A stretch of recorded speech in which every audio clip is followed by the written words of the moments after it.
No intro, let's go. This is Nikki the Messy Homesteader. It is early June, and June 4th to be exact. And today I'm starting first day one of my garden project, which is to have a beautiful walkway all around my garden. So baby steps. I have the stepping stones or the pavers behind me, and the store does not have a lot. So I don't know how long this project's going to last, but at least in my mind, part of my walkway will be done. So I'm going to show you, I'm not going to show you anything because I'm still figuring things out, like just the placement and everything, but we'll see. So let me do that, and then I have to go out to the store, get some more stuff. And is that the chrysalis?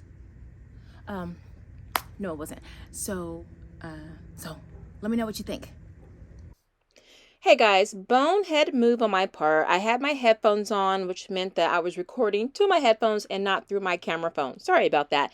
But all I'm doing here, I'm inspecting all of the stepping stones, and I'm looking for the stones that have straight edges so I can take those edges and then buck them up against the side of the garden beds and the borders to make it kind of seamless. And in the middle, I'm having more of the rounded stones, and then I have, little spaces, little gaps between the stones, which is where I'm going to plant the ground cover, the little grass that kind of comes up like clovers. Also, just to note, this is just for demonstration purposes, so I can kind of see how many more stepping stones I need to order. I will be leveling the ground and making it nice and even for the stepping stones. So I'm really happy about that. I'm really excited to see where this project's going to go. This is about all I have left for you guys before we hit the outro. Thanks. Okay, so that's it, y'all. No garden gate closing or anything like that, because I got to get out of here and get some more stepping stones.